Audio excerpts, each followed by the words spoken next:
On Earth, for most humans and terrestrial science, telepathy is nothing more than an old esoteric idea that is exploited nowadays for science fiction, and exaggerated by the New Age movement. It has no scientific evidence to back its existence, and it is basically ridiculed and dismissed away by the vast majority of people. Only a small amount of the population accepts it exists because they have had small glimpses of it, in mild examples of telepathic communication they have experienced, and that can be easily dismissed away as mere chance or coincidence. Nearly everybody has experienced thinking about someone right before the phone rings with that person on the other side of the line, but this example is quickly dismissed as chance. And many others have experienced a close relative suddenly starting to talk about what they were thinking about, sometimes even sharing the same thought exactly. This other example is also dismissed as simply two people knowing each other very well. The controllers of Earth have managed to hide telepathy from the general public quite effectively throughout the ages, but especially during modern times, where religion has been replaced by another religion more in tune with the times, and that is the religion of dogmatic science. With it, gaslighting the general public into dismissing the existence of something that is quite in their face a real phenomenon. Yet telepathy as a concept has gained some weak validity since the appearance of the New Age movement, which is only a few decades old, but it remains well into the realm of the not validated and anti-scientific concepts. In New Age groups, it is almost a wishful thinking and make-believe component of the movement. So, needless to say, what I will share next is quite outside the capacity of the validation that Earth's science can give. We are not separated from Source, and we are all holographic fragments of it, all of us having the same capacity as Source itself, because we are Source, and the only thing that limits us is the idea that we are limited, and the group of concepts and ideas about reality and about ourselves that we've grown attached to. This is why when we let go of our mental attachments, our mind expands, and so does our consciousness and awareness, and with it, our existential density. The reason why specific souls clump together in one or another existential reality, such as Earth realm, is because they hold a very similar frequency. Each individual soul vibrates at a specific range of frequencies, and that specific range of frequencies is formed, dictated, and regulated by the ideas and thoughts the person is having, and the emotions and feelings they produce. Therefore, the attachment to ideas, the rigidity and stubbornness of the person to let go of them even in the face of better and more convenient ones, is what hinders all spiritual progress. So, people will automatically tend to incarnate into an existential realm, and field that holds a frequency that is similar to theirs, simply because they hold a frequency that is the same as the average.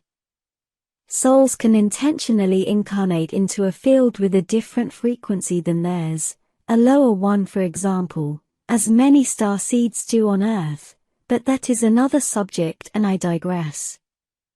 All thoughts are frequencies, and each complex idea holds its own specific range of them.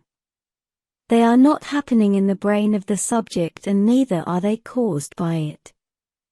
The brain is just a translator from the etheric field into the so-called material realm of existence.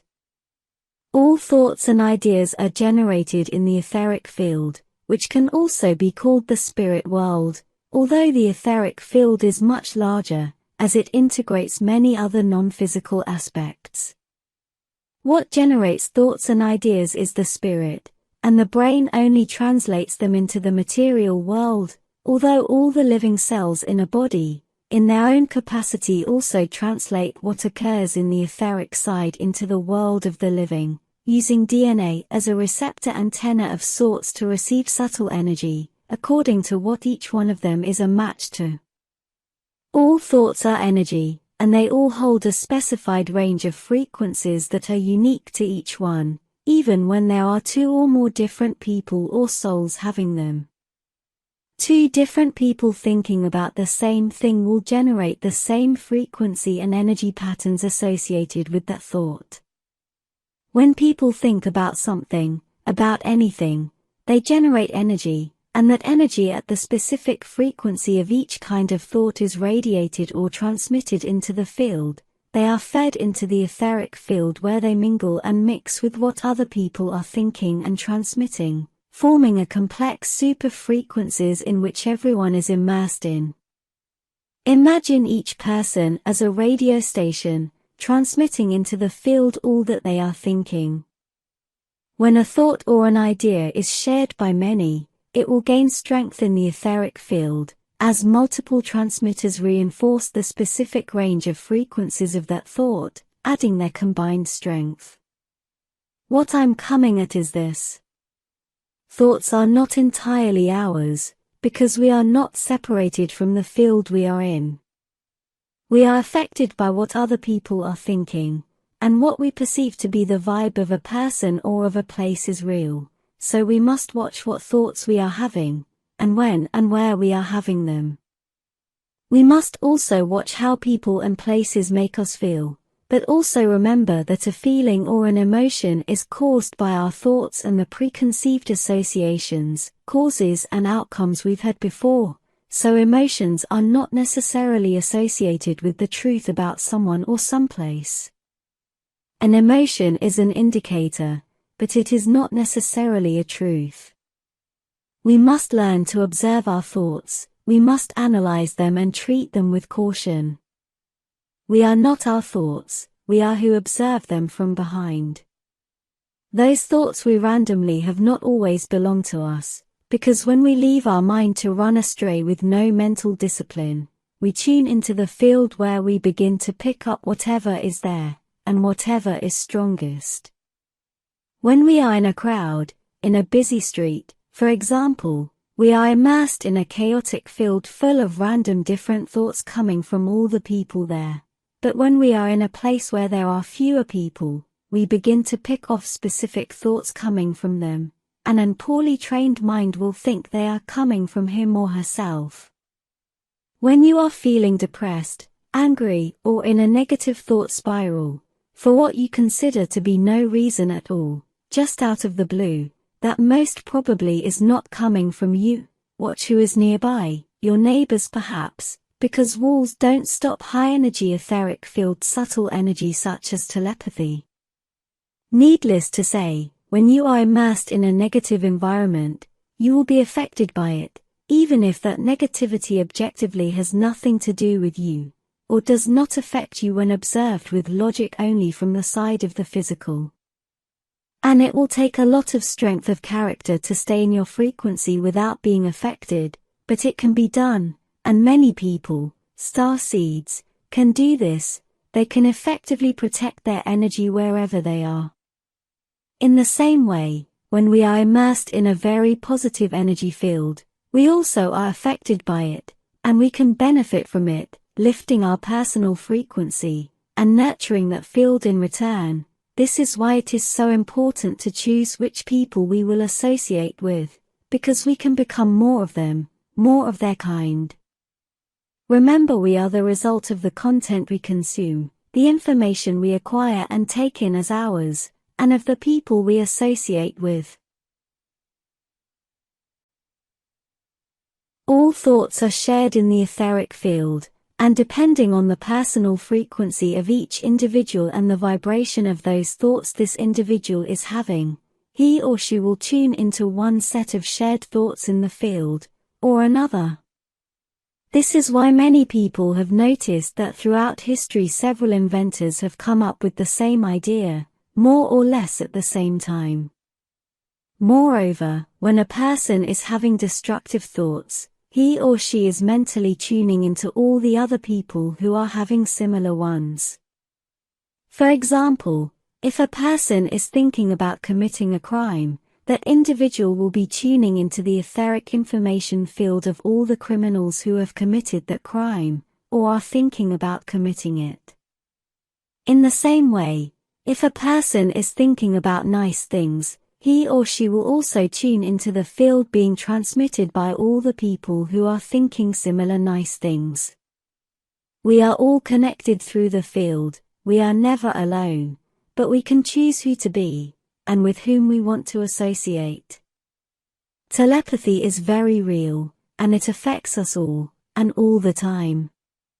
Telepathy can be controlled and mentally harnessed for communication, mind to mind, but that is a subject for another video. You must all learn to watch your thoughts, realizing that not all of them come from you, and that you may be tuning into an unwanted thought pattern in the field. Remember, you are not your thoughts and you are not what you are thinking, you are that primordial pure consciousness observing it all from behind. We all have good and bad thoughts, don't fight the latter, let them pass, and observe them dissolve back from where they came. They are just like someone you don't know walking past you, who is watching the street from a window. Thoughts are not necessarily yours, especially the ones you don't like. Thoughts are not you, so there is no reason for you to feel bad for having them.